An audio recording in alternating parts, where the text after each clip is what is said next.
Jadi elit politik sebenarnya tidak bekerja untuk rakyat. Iya, itu Sudah pasti itu ya. Itu yang terjadi. Mereka hanya Bekerja untuk diri sendiri, betul, memperkaya diri. betul. Karena mereka mendekati rakyat hanya ketika mau pemilu misalnya. Jadi jahat sekali mereka itu. Itu saya sebut pengkhianat. Pengkhianat ya. Pengkhianat Republik ini. Teman-teman mungkin aktivis ya, Iya. yang dulunya aktivis. Yang aktivis. Dia berada kekuasaan. Aktivisme itu, ketika dia masuk ke kekuasaan, dia memperjuangkan kepentingan rakyat. Yes. Itu yang kita lihat dan mereka mempertontonkan diri adalah mereka membela membabi buta Ya. praktek kekuasaan Ya, yang buruk. yang buruk itu. Ini orang-orangnya kan masih orang-orang Jokowi nih. Iya, mayoritas. Jadi Bagaimana dia bisa bergerak ya? jadi menurut saya Prabowo mesti Cut off ya. cut off. Dia harus mengambil posisi. Kalau Prabowo mau betul-betul memperbaiki Republik ini, sudahlah waktunya membenahi keadaan Republik ini. Yang bermasalah, udah singkirkan aja. Ya. Tegakkan hukum dengan adil. Sikat habis ya kan? Saya kira itu.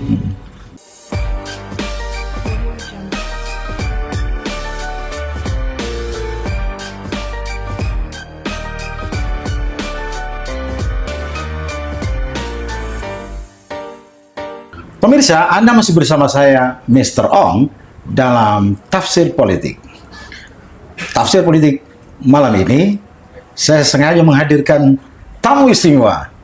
Beliau masih muda, energetik, dan tentu saja memiliki idealisme yang kental bagi perbaikan bangsa ini.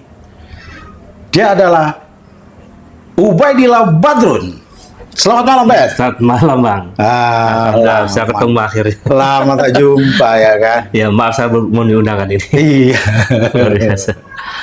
Keren ini. ya. Tafsir politik ya. Gitu ya, tafsir Keren, politik. Itu sebenarnya artinya sudut pandang. Ya. Oleh karena itu apa yang muncul di sini, Iya, iya. pikiran-pikiran muncul sekedar tafsir belaka. Iya, betul. Dan bukanlah sebuah kebenaran mutlak. Betul. Perlu dikaji, perlu didialogkan. Karena ini bagian saya ikhtiarkan. Iya, iya. Ini tidak ada sponsor dari mana-mana. Iya, jadi murni saya, pengabdian saya kepada bangsa dan negara. Luar biasa. Agar bangsa ini cerdas gitu. Iya, betul. Oleh karena itu peralatannya sederhana, Bet. Keren. Iya. Saya emang disuruh-suruh Iya, untuk bikin podcast sendiri karena saya suka melontarkan ide-ide gitu. Bang Ubed, Iya, Bang. Ubed, ini termasuk kader yang hebat ini, yang saya juga memantau dari jauh. Saya bangga melihatnya. Oleh karena itu, karena saya punya podcast, ya undanglah beliau. Saya sebenarnya pengen tahu, Iya, Bang. ya, bagaimana sih sebenarnya? Anda kan pengamat politik ya, sosiolog juga, kan aktivis juga, Iya. dan itu kader HMI ya, Iya. kader HMI yang lurus-lurus lah kira-kira. Iya. Karena banyak juga yang bengkok-bengkok. Tugas Bang Ong Iya. mencoba untuk meluruskan. Iya, harus kita semua harus meluruskan bahwa menjadi kader itu adalah bagian integral dari pengabdian kita pada bangsa dan negara. Entah kita kan dicap sebagai kader umat dan bangsa ya kan. Iya, betul. Saya pengen tahu sebenarnya kondisi negara hari ini karena banyak orang yang resah melihat perkembangan ini. Iya. Anda melihatnya bagaimana tuh? Saya belajar politik ya, Bang. Jadi hampir seluruh teori yang melabelkan negatif pada sebuah negara itu terjadi di Indonesia. Terjadi. Misalnya ada beberapa Indikator-indikator ya. teori-teori beberapa yang dimuncul oleh para ahli ya. Misalnya. Ada misalnya Stanislav Andriski misalnya bicara soal kleptokrasi, negara para maling misalnya. Seluruh indikator praktek yang menunjukkan negara isinya para maling itu kelihatan tuh. Kelihatan, nampak ya. Itu teori kleptokrasi itu. Jadi saya Kayak kemarin ada jaksa tuh, Iya. coba mencolongan, aduh, Luar Masya biasa. Allah, luar biasa ya. dan uangnya luar biasa banyak. Luar biasa. Dan kalau kita cermati uang yang dikorupsi oleh para pelaku Penegak hukum itu malah, luar biasa banyak sekali. gila ya. Bayangkan kemarin saja proyek strategis nasional di era Jokowi itu selama 5 tahun itu dikorupsi 510 triliun, Bang. 500, 10 triliun. 510 triliun. Bukan 500 miliar ya. Bukan 500 juta. Banyak sekali nih, Bos. Luar biasa. Ini dari mana ini uang ini? Itu dari APBN lah. Pembangunan dari Pembangunan infrastruktur, proyek strategis nasional, dan ternyata 36% dikorupsi. Oh, dari 36% itu? Iya, 36% Korupsi Jokowi. dari seluruh anggaran proyek strategis nasional. Astagfirullah. Dari era rezim Jokowi. Selama 5 tahun apa 10 tahun? 5 tahun. 5 tahun. 5 tahun pertama Iya, atau 5 tahun terakhir. Oh, terakhir. Itu 510 triliun. 510. Jadi angka yang sangat besar. Jadi menghitungnya 36% ini Iya, dari anggaran pembangunan. proyek strategis nasional yang sekitar berapa? 1.600 triliun. 1.600 triliun. 510 triliun di korupsi. Jadi itu angka yang sangat besar menurut saya, dan Wih, gila. itu sama dengan mungkin bisa melahirkan sekitar 5 juta lebih anak muda di kampung yang sekolah sampai doktor. Oh, Itu dasar. Kalau dibuat kampus, mungkin 50 kampus sekelas UI. sekelas UI. Itu dasar. Dahsyat ya. Jadi kerugian negara sangat besar dari praktek korupsi ini. Makanya menurut saya, tadi saya sebut ada label negatif pada sebuah negara itu melekat pada Indonesia. Kleptokrasi. Kleptokrasi. Terutama zaman Jokowi ini. Itu zaman Jokowi. Di saat yang sama, tidak hanya kleptokrasi, Bang. Rezim yang juga oligarkis terjadi. Oh iya. Bagaimana kekuatan-kekuatan finansial besar itu kemudian mengendalikan negara.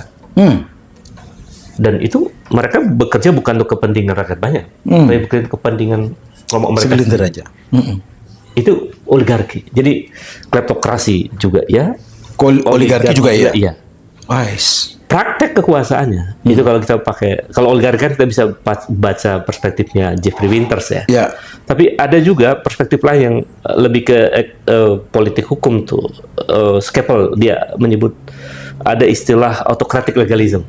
Autocratic legalism. Jadi praktek kekuasaan yang membuat undang-undang demi kepentingan kekuasaannya, bukan untuk kepentingan rakyat banyak. Iya. Dan itu terjadi juga di era Jokowi. Mengubah ketentuan-ketentuan ya kan. Luar biasa. Jadi kleptokrasi, oligarki dan kemudian autocratic legalism. Ada lagi satu lagi, kakistokrasi. Kakistokrasi. Apa itu? Dari kata kakistos sama kratos ya. Jadi kekuasaan yang dijalankan oleh orang-orang tidak punya integritas. Ya. Itu terjadi juga. Terjadi sih. Maaf saya agak sedikit Bang. Jadi saya cermati hampir seluruh label negatif pada sebuah partai kekuasaan dalam banyak teori politik itu melekat pada Indonesia. Artinya kita tidak punya politik yang sehat ya? Nggak sehat pemerintahan ini. Kita sebenarnya mengalami kemunduran ya secara praktek politik. Iya. Ini termasuk kan, pembangunan kita. Pembangunan. Dan bayangkan kita punya utang hampir 10.000 triliun. Kan? Iya. Tapi tidak digunakan untuk hal-hal sifatnya produktif. Kalau logika ekonomi yang sehat kan begini, Pak. Menurut tafsir ekonomi politik saya. Iya. Jadi orang berhutang atau negara berhutang ini itu boleh kan dalam logika ekonomi. Tapi dia mesti digunakan untuk yang produktif. Mestinya angka pertumbuhan ekonomi kita naik mestinya. Mestinya itu government spending untuk mendrive ekonomi, ya kan? Tapi yang ternyata stagnan. 5% saja. Iya. 5% itu autopilot. Iya. Oh, pemerintah tidak ada, tidur aja. Jadi sebetulnya dipakai untuk apa? That's right. Ternyata banyak korupsinya. Jadi hanya dipakai untuk korupsi. Itu membuat saya sedih karena dulu kan ketika 98 kita sama-sama berjuang lah ya. Berjuang dan untuk meruntokkan saya sempat dipentungin polisi juga, ditangkap juga pernah. Saya ingat ditangkap di Mabes Polri. Membayangkan bahwa 25 tahun ke depan tuh kita akan menjadi negara besar. Ya. Dengan pendapatan per kapita di atas 13.000 dolar gitu. Kemudian sebenarnya secara yang sehat, demokrasi yang sehat. Iya. Publik itu berapa per kapitanya? Ya sebetulnya kalau 13.000 itu. Kalau kita baca bukunya Moglu itu sumbangan demokrasi pada pendapatan per kapita itu hampir 20%. Mestinya.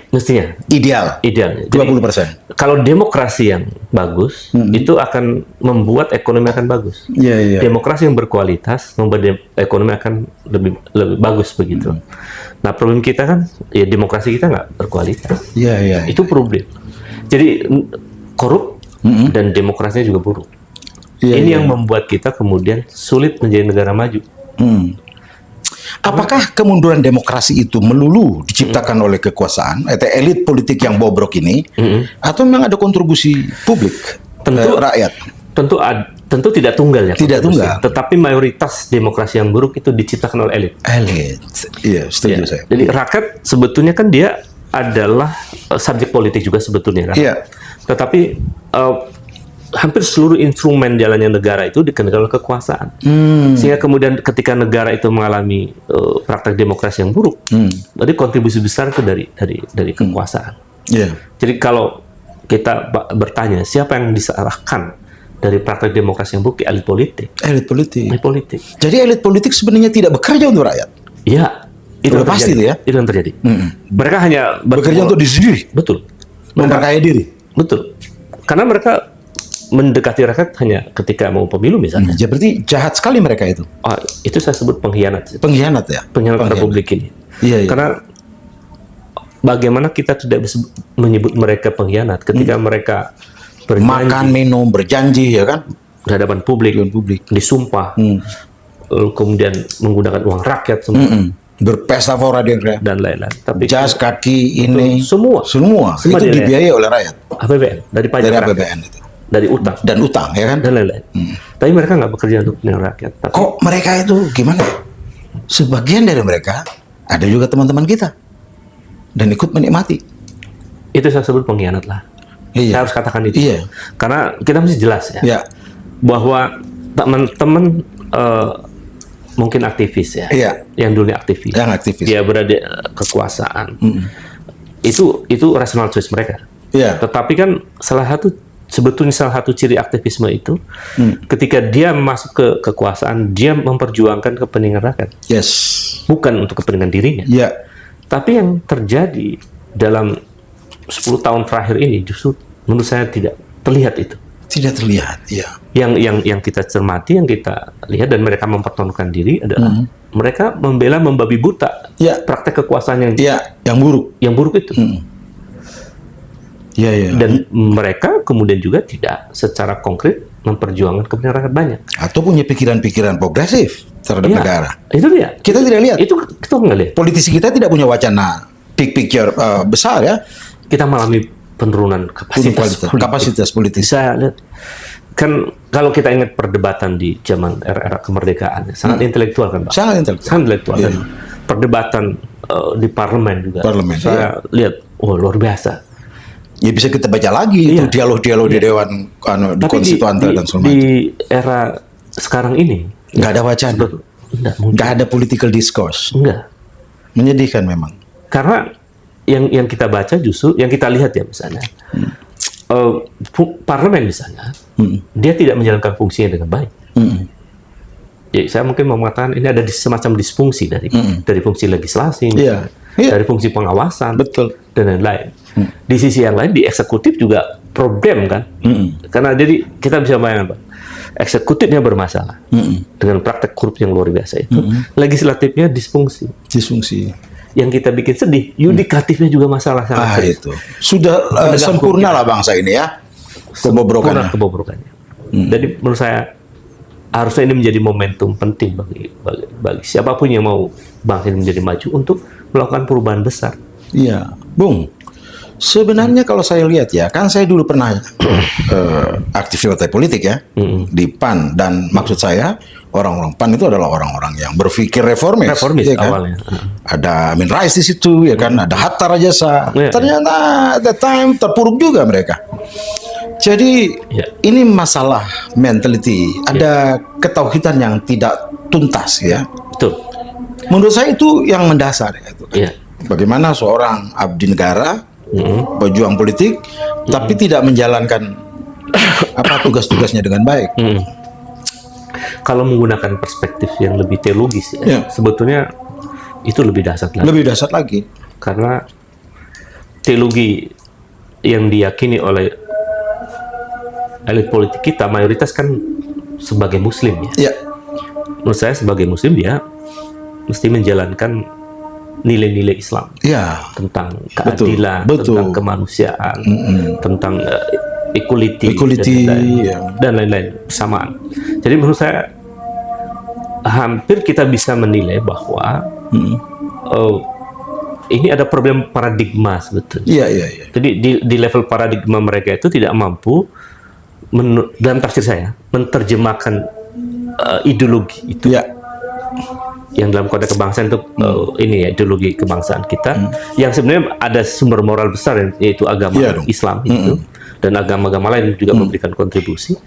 Itu nggak mampu itu diturunkan dalam praktik menjadi etos politik, kerja ya, menjadi politik ya, dalam praktik politik itu enggak, dan itu menyedihkan ya. Jadi Anda saya lihat memang sangat gigih sekali untuk mengutarakan ketidakbecusan dari Republik ini gitu ya. Dan saya bisa mengerti karena Anda seorang yang belajar tentang ilmu politik ya kan. Sedih kan kalau apalagi tadi dilihat dengan seluruh teori politik itu bukti kita bangsa yang gagal gitu secara teoretik. Betul.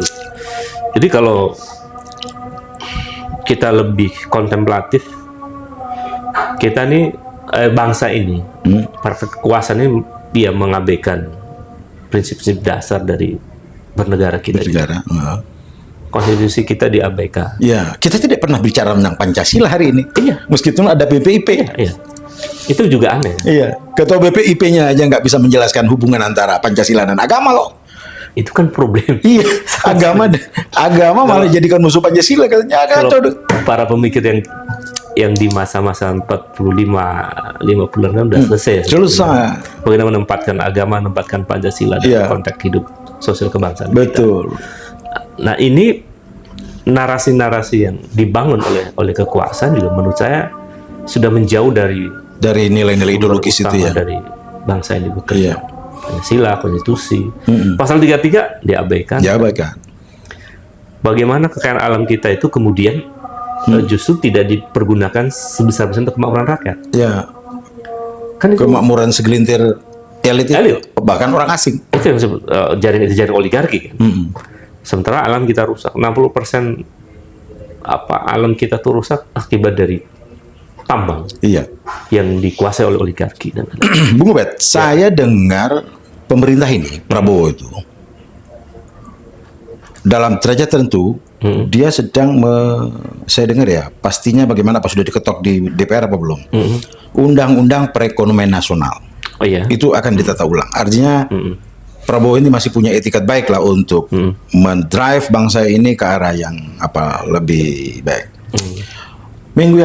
Beberapa minggu yang lalu, saya menghadirkan Profesor Didin Damanhuri ke sini. Beliau adalah seorang ekonomi politik ya. Kita mendiskusikan tentang Pak Chung Hee, Deng Xiaoping ini. Saya bertanya kepada beliau, apakah Prabowo itu punya niat atau punya pikiran, punya cita-cita meniru Pak Chung Hee atau meniru Deng Xiaoping gitu. Nah, Anda kan juga ekonomi politik sekarang ini. Ya, saya mengajar sosiologi politik, juga sosiologi ekonomi. Coba pemirsa tafsir politik itu diberikan pencerahan sedikit lah tentang ada nggak change ya niat baik dari ini. Apakah dia karena bukan seorang aristokrat yang ahli manajer yang baik atau tidak Prabowo ini gitu loh. Di sisi dia mengikuti aja mau Jokowi. Melihat Prabowo itu mungkin ya ada masa Prabowo muda dan Prabowo sekarang. Itu memang agak berbeda itu. Agak berbeda. Prabowo muda dikenal sebagai militer yang rajin membaca, diskusi dan lain. Tapi begitu sekarang saya lihat mungkin terjadi ruang waktu yang agak kurang untuk membaca lebih dalam begitu. Tapi saya mau mengatakan begini, ada kelihatan misalnya Prabowo itu sebetulnya dia menginginkan menata ulang ekonomi. Mungkin dia sudah gelisah, sudah melihat banyak praktek kekuasaan yang buruk, lalu dia mau mungkin shortcut. Agar mendapatkan uang yang banyak untuk negara, maka kelompok-kelompok oligarki ditata ulang. Kan itu yang mungkin juga di satu sisi Prabowo mirip Putin ya. Semangatnya. Vladimir Putin. Putin ketika berkuasa untuk menata ulang oligarki pada waktu itu dia langsung tuh oligarki ditangkepin gitu. ada beberapa nama itu saya sedikit lupa Mikau siapa begitu yang ditangkap lalu kemudian kekayaan diambil oleh negara. Itu mungkin ada imajinasi itu. Ini tafsir saya. Deng Xiaoping lebih jelas misalnya hukum mati koruptor misalnya dan seterusnya misalnya. Ini saya lagi mengingat-ingat cuma saya kira mungkin ada di dalam imajinasi Prabowo untuk menata ulang oligarki agar oligarki ditempatkan pada tempatnya. Di sisi lain mungkin Prabowo juga perlu belajar dari Mahathir Mohamad kali ya. Bagaimana Mahathir kemudian dengan kebijakan Melayu itu mencoba untuk menempatkan secara proporsional etnis yang ada di Malaysia dalam tata kelola ekonomi negara. Kan yang kemudian lebih porsi besar adalah kelompok Melayu begitu, etnis tertentu di bawah. Gitu. Dan Malaysia sekarang sudah hampir mungkin sebenarnya kan menjadi negara maju. Sekarang katanya sudah pada posisi dilepas ini, tidak ada proteksi lain. Jadi sudah posisi bisa berkompetisi secara sehat dengan China di Malaysia. Jadi artinya Melayunya lebih sehat, lebih sehat ya. Lebih sehat di sana. Dan Malaysia sekarang mungkin akan menjadi negara maju. Dugaan saya karena pendapatan per kapita sudah hampir 13.000 US dollar. Wih, gede juga. Ya. Gede sekali itu kan income per kapita. World Bank itu kan memberikan ini standar World Bank ya. Kita bisa berdebat dalam soal itu untuk standar yang lain. Tapi di situ kita bisa melihat bahwa Malaysia lebih maju dalam soal itu. Kita kan ingin menjadi negara maju kan. Kalau standar itu masih jauh karena masih 5.000 gitu. Iya, jauh sekali. Itu jauh. Jadi pertanyaannya, mengapa negara lain itu mengalami lompatan kemajuan yang dasar? Termasuk juga Korea Selatan ya. Iya. Korea Selatan itu canggih sekarang. Dulu tahun 70-an itu masih miskin. Iya. Mahasiswanya sekarang belajar bahasa Arab, Bos. Luar biasa. Di kampus-kampus belajar bahasa Arab. Hampir semua. Kenapa? Karena Middle East itu pasar. Betul. Pasar teknologi. Jadi mereka luar biasa. Iya. Karena mereka itu, kalau saya lihat ini ya Bang, kalkulasi lompatan negara itu per 25 tahun. 25 tahun. Jadi ketika mengalami krisis mereka, lalu mereka bangkit, 25 tahun setelah itu tuh luar biasa, maju. Iya. Itu terjadi pada Malaysia, terjadi pada Korea Selatan, terjadi pada Jepang. Indonesia kita pernah mengalami krisis yang dasar tahun 98. Oh iya. Mestinya tahun 2025 ini kita melompat jauh. Tapi yang terjadi kita itu yang buat saya sedih. Mungkin karena kita tidak mengikuti tahapan-tahapan yang pembangunan yang real. Misalnya konsepnya Rusto, misalnya the States of Economic Growth, misalnya. Itu kan tidak dikerjakan. Padahal zaman Pak Harto, agricultural itu sudah beres kan. Saya menganalisis Prabowo ini kayaknya dia lebih kelihatan polanya state capitalism dia. State capitalism. Kapitalisme negara. Tapi pola-pola kapitalisme negara itu pun masih dalam perdebatan ya. Itu ada syarat penting, yaitu misalnya kalau mau maju dengan model-model state capitalism itu perlu syarat good governance. Iya dong, good governance. BUMN-nya dimalingin semua itu masalah. Maka yang jadi komisaris kerucu-kerucu yang nggak ngerti manajemen, nggak ngerti bisnis. Biasa. Astagfirullah. Jadi kalau kita mau merubah, ya perbaiki itu tata kelola kita. Iya. Good governance jalankan. Kalau kita ingat penelitiannya World Economic Forum itu kan negara itu akan sehat kalau diantaranya good governance. Iya. Itu persyarat mutlak. Kemudian law enforcement. Demokrasi. Jadi kalau itu nggak dijalankan dengan menghadirkan minimal 3 poin itu, ya kita akan berat. Dan PR Prabowo di situ. Bung. Apalagi Prabowo memang berkuasa kan membawa beban juga. Oh iya, beban berat ya. Ada beban konstitusional. Dan memang tidak mudah, beban ekonomi, beban politik ya kan. Iya. Ini orang-orangnya kan masih orang-orang Jokowi ini. Iya, mayoritas. Jadi bagaimana dia bisa bergerak ya? Jadi menurut saya Prabowo mesti cut off.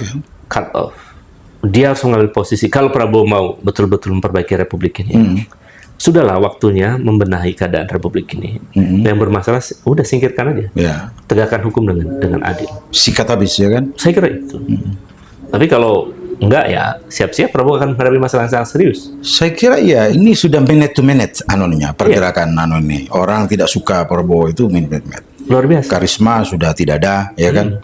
Sehingga kalau karisma tidak ada, itu alamat itu survei terakhir kan drop ya. Ya meskipun saya tidak percaya betul sama survei itu. Betul. Bisa saja itu bagian dari political game ya. Karena terlalu kuantitatif ya. Ya, kuantitatif. Kita itu political behavior itu kan bukan kuantitatif, tidak bisa dikuantifikasi. Betul. Lebih kualitatif. Ya, lebih kualitatif. Betul.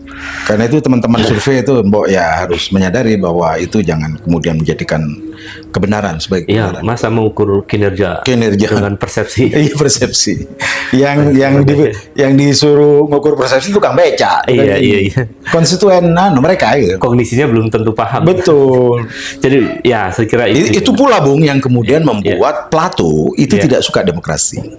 Karena demokrasi itu basisnya bukan kebenaran kualitatif tetapi kuantitatif. Dan tidak semua orang bisa memerintah kan. Ya, mungkin karena demokrasi kan konsep yang sangat dinamis ya. Ada perspektif yang disebut dengan deliberatif demokrasi. Deliberatif demokrasi. Kan demokrasi yang lebih berkualitas. Iya dong. Bagaimana produk politik harus berhikmat kepada rakyat ya, dan didiskusikan. Membuka ruang, ada partisipasi publik ya. Partisipasi publik yang luas dan sebagainya. Dan itu yang sebetulnya harus kita hadirkan, demokrasi yang berkualitas itu. Jadi kalau kemudian udah kita akan mengalami terus masalah bangsa ini. Jadi perlu jelas tuh Prabowo. Kalau Prabowo mau betul-betul memperbaiki keadaannya. Kalau enggak ya sudah. Ada contoh presiden Tony Blair Perdana Menteri ya. Tony Blair Perdana Menteri Inggris. Ditanya apa programnya? Pendidikan. Yang kedua pendidikan. Yang ketiga pendidikan. Yang keempat pendidikan. Dia bilang pendidikan terus. Nah, kita memang tidak pernah serius membangun pendidikan ini. Dosen dihina dengan gaji yang sangat kecil. Guru. Mana guru? Jadi bos. Kita harus belajar juga kepada Jepang itu. Yang ditanya guru. Artinya kita tidak pernah menitik beratkan, memfokuskan diri pada pengembangan ilmu. Attitude kita, etika kita. Karena itu etika kita bangsa itu kan buruk ya. Anda bagaimana melihatnya itu? Jadi kalau kita hubungan antara etika dengan demokrasi. Jadi pendidikan itu sebenarnya punya kontribusi besar untuk membentuk etika. Betul. Dan sumber etik itu kan ada moral keagamaan, lain begitu. Tetapi kita memang mengalami problem di ranah pendidikan. Kalau Tony Blair itu era tahun 90-an ya. Pendidikan. Dia sudah mengingatkan kembali bahwa pendidikan menjadi agenda penting untuk menata ulang republik ini, negara ya.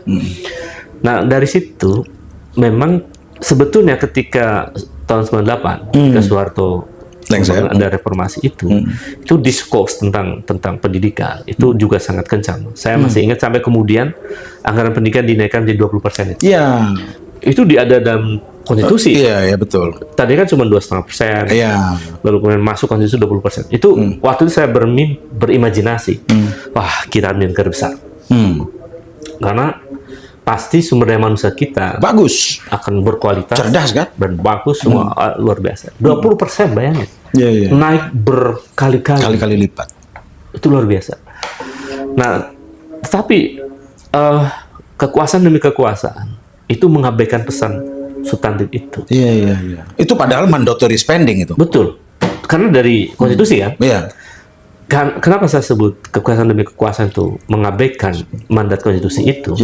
Karena ternyata memang anggaran pendidikan 20% itu tidak semuanya dipakai untuk pendidikan. Nah, itu dia. Digerogoti yang lain ya kan. 8-12% saja. Sisanya dipakai untuk yang lain. Itu problem serius juga. Sehingga kemudian pengembangan sumber daya manusia kita nggak sesuai dengan target dan lain-lain, itu problem sangat serius. Jadi konstitusi kita diabaikan di situ. Coba kalau 20% itu fokus untuk pendidikan, kita akan melahirkan hasil yang luar biasa. Betul. Sekarang kita masih jauh dibanding negara-negara lain. Ranking PISA kita masih ranking bontot begitu. Kemudian daya saing sumber daya kita juga masih bahkan sekarang turun, hampir berapa poin, puluhan poin turun. Jadi menurut saya kita mesti merenung lebih dalam untuk melakukan langkah-langkah lebih sistematik, karena kalau dari sekarang kita salah melangkah dan momentum yang sebetulnya momentum penting untuk melakukan perubahan di tahun-tahun ini, kita akan mungkin nangis darah kan. Betul. Kan, Yang juga saya sesalkan ada, sedih melihatnya. ya, Perguruan tinggi itu diperkosa habis hanya untuk memenuhi syarat administratif yang tidak bermutu. ya, ya. Sehingga profesor tuh banyak yang kosong kepalanya tuh. Itu saya pernah menulis di Tempo ya, maaf saya sebutkan medianya, udah keluar. Runtuhnya marwah universitas. Itu saya sampai mengingatkan pada waktu itu bahwa universitas ini kan kalau terminologi bahasa Latin itu istilah bahasa Magistrorum Scholarium. Magistrorum Scholarium. Itu entitas akademik yang punya tradisi intelektual yang kuat dan keberpihakan pada kebenaran ilmiah yang kuat. Jadi kayak semacam rektor. Rektor itu sebetulnya dia adalah pemimpin ilmu pengetahuan. Iya, tertinggi. Dia leader science di satu universitas. Iya. Dan karakteristik saintifiknya di kampus itu kelihatan gitu. Tapi yang terjadi di dalam konteks Indonesia ini bukan itu yang terjadi. Kampus dijadikan sebagai instrumen dari kekuasaan. Sehingga penguasa punya hak 30% menentukan siapa rektor. Iya. Itu yang terjadi. Sehingga rektor itu politis. Dan bahkan juga bisa menjadi pengkhianat ya. Pengkhianat. Ilmu pengetahuan. Ilmu pengetahuan. Misalnya kertas-kertas anu itu kan kemarin di UGM itu. Betul. Ngeri. Kebenaran ilmiah tidak lagi menjadi tapi patokan dasar. kepentingan politik yang kemudian dipakai. Itu kan masalah sangat serius. Iya, betul. Jadi ya ketika kampus sudah seperti itu, menurut saya ini bencana lebih berbahaya bagi masa depan Republik ini, Bang. Karena itu menurut saya memang kita harus juga koreksi kampus ini. Padahal kampus itu oleh senior saya bilang the last guardian of our state. Ya. Bagaimana kita bisa percaya pada siapa kalau benteng terakhir dari negara itu jebol? Oh, itu kalau dibongkar nggak ada lagi, Bang. Bagaimana kampus yang harusnya menjadi penjaga moral publik runtuh karena praktek korupsi juga. Iya. Kan banyak rektor yang dipenjara. Iya, betul. Iya, betul. Kasus itu belum plagiasi, ya kan? Plagiasi. Saya sempat berhadapan dengan situasi itu, Bang. Oh, hampir dipenjara saya, Bang. Oh, iya. Karena mengkritik kampus. Tapi kan akhirnya rektornya dipecat oleh menteri. Oh iya. Ya, saya hampir dipenjara itu waktu itu. Karena saya udah gelisah dengan keadaan kampus itu. Kampus kok nggak bisa ya untuk bersuara dengan bahasa ilmu pengetahuan untuk mengoreksi praktek kekuasaan. Iya. Kan padahal kita ke sekolah itu kan ingin membedakan mana hak dan batil, mana benar salah ya kan? Itu yang terjadi kan. Iya itu. Itu makanya kemudian ya kita jadi sedih lah. Tanggung jawab kaum intelektual tuh jadi nggak terlihat. Padahal Deng Xiaoping. Ya. Membangun bangsa itu meletakkan, kalau kita baca lagi tren China itu, betul. China Megatrend itu meletakkan kaum intelektual dan artistik sebagai garda terdepan bangun bangsa. Iya. Kita tidak. Kita kan problem di sini. Kita kalau ada orang kritis mau ditangkap. Jadi mungkin benar kalau dikatakan bahwa banyak praktek kekuasaan kita tuh anti intelektual. Padahal di negara-negara maju, termasuk juga Cina yang sekarang sudah menjadi negara maju, itu public policy itu mesti lahir dari riset.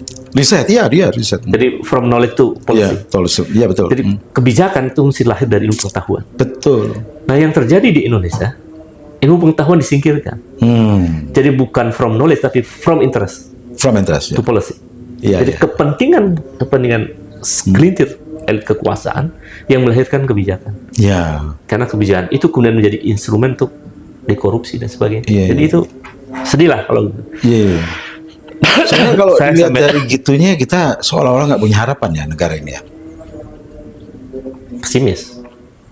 Tapi begini, Bang. Mungkin saya berada pada antara roja dan hope. Jadi ada kekhawatiran, pesimisme, tapi juga ada harapan begitu. Ada roja. Mengapa? Karena pesimis karena ya praktek kekuasaan nggak sembuh-sembuh kayak gini terus. Itu kalau lebih dalam. Pemilu hanya tanda pengganti maling. Ya kan? Koruptor. Pergantian maling, para maling. Pemain ganti pemain. Iya. Jadi itu kan bikin kita sedih. Apalagi misalnya secara empirik masyarakat kita juga mengalami penderitaan luar biasa. Banyak ini coba Bang, perhatikan. Saya cermati dulu. Angka bunuh diri Indonesia itu naik per tahun. Oh. Dari 700, 800, 900, 1000 lebih. Oh. Dan faktor utama yang membuat mereka bunuh diri Tekanan ekonomi. Banyak perceraian juga. Semua. Itu faktor ekonomi. Jadi ada anak muda di PHK, cari kerja susah, ya, minta tolong keluarga juga pada susah, akhirnya ambil bunuh diri. Ada yang tragis, baru PHK juga tuh, kemudian dia istrinya kena kanker begitu, dia merawat istrinya sambil mancing, dan dia nggak tahan, dia bunuh diri di pohon dekat dia mancingnya. Astagfirullah. Jadi itu terjadi di Kalimantan. Jadi menurut saya, bayangkan rakyat kita ini sedang mengalami penderitaan sebetulnya. Tapi di saat yang sama kemudian elit politik korupsi. Padahal Kalimantan itu daerah yang kaya raya. Betul. Dengan mineral, dengan tambang, dengan jadi kan ironi. Iya, ironi.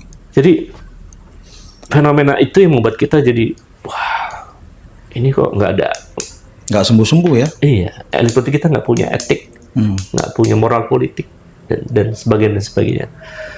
Sementara rakyat mengalami penderitaan. Nah, situasi ini kan membuat kita bisa pesimis ya. Tapi ketika kita melihat Gen Z mulai bersuara, di situ saya optimis.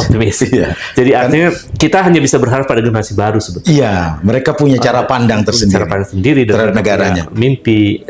Kita tahun 2018 berpikir Gen Z ini generasi lele ya. Ternyata enggak. Begitu 2019 mereka bangkit yang membuat gerakan reformasi di korupsi itu, dan itu fenomena kebangkitan Gen Z. Dan menurut saya berharap Gen Z, ini harapan masa depan Republik ini. Mereka harus sudah bisa membedakan antara praktek-praktek buruk kekuasaan dengan praktek baik kekuasaan. Dan itu momentumnya sebetulnya di tahun-tahun ke depan ini. Jadi kita hanya bergerak pada Gen Z ya? Mereka penduduk Republik terbanyak. Iya. Dan pemilu harapan pada mereka. Pemilu mendatang, mereka yang punya. Harusnya mereka menentukan. Mereka 27%. 27%. Yang lain tuh 25, 20. Jumlah penduduk kita tuh mayoritas Gen Z. Jadi kalau dari situ kita bisa berharap bahwa mereka bisa membalikkan keadaan jadi lebih baik. Iya. Mudah-mudahan mereka terus konsisten ya. Jangan juga ditulari oleh praktek kekuasaan budaya. Mereka well informed terhadap IT, informasi teknologi ya kan? Canggih mereka. Canggih. Jadi ya itu membuat saya optimis. Ya, jadi tidak ada alasan ya kita untuk tidak optimis. Iya, apalagi Allah melarang pesimis toh. Iya, wala ta'asu mirahillah, wala taqnatu rahmatillah. Jadi menurut saya kita tetap dalam situasi buruk tetap ada optimisme, apalagi melihat anak-anak muda semacam itu kan. Tapi kalau melihat praktek kekuasaan kayak gini, kok susah sekali mereka untuk baik aja susah banget. Ini kan aneh. Untuk baik aja susah. Jadi seperti kita harus memiliki gelombang ya, yang kemudian menjebol tertib hukum maling-maling ini ke tertib hukum yang orang-orang soleh. Iya, udah waktunya lah. Udah waktunya. Menata ulang itu. Itu arah sejarah kayaknya. Kan nggak mungkin kita hidup dalam keterpurukan seperti ini lagi. Udah terlalu lama, Bang. Terlalu lama. Jadi sebenarnya kita ini mengalami kerugian besar. Mestinya 25 tahun setelah reformasi kita bangkit, tapi kita terpuruk lagi. Ini kan kerugian 2 kali besar. Kita bisa kehilangan momentum episode yang disebut Indonesia Emas itu. Kalau sekarang kita nggak berubah. Iya. Yang dimaksud Indonesia Emas itu kan bonus demografi. Yang hari ini tidak pernah dibicarakan. Dan itu udah, saya khawatir itu tidak lagi emas, cemas. Jadi itulah Republik ya, kita antara harapan dan kecemasan. Mudah-mudahan akan lahir generasi baru yang lebih baik. Ya, Bung Ubed. Ya, rasanya kita sudah berada di ujung diskusi, ya kan? Pemirsa, senang sekali saya berdiskusi dengan orang pintar macam Ubed ini. Adalah mutiara bangsa yang kritik-kritikannya itu tidak dalam konteks merusak atau mencuri atau korupsi atau berbuat kriminal lainnya sebagaimana dilakukan oleh para politisi. Karena itu aparat hukum sangat tidak berhak untuk mencitrakan diri beliau sebagai orang yang makar atau yang sejenisnya. Terima kasih pemirsa. Lain waktu kita sambung kembali. Semoga podcast Tafsir Politik ini menjadi bagian integral dari upaya untuk memperbaiki bangsa. Terima kasih Bang Ubed. Sama-sama Bang. Luar biasa. Top.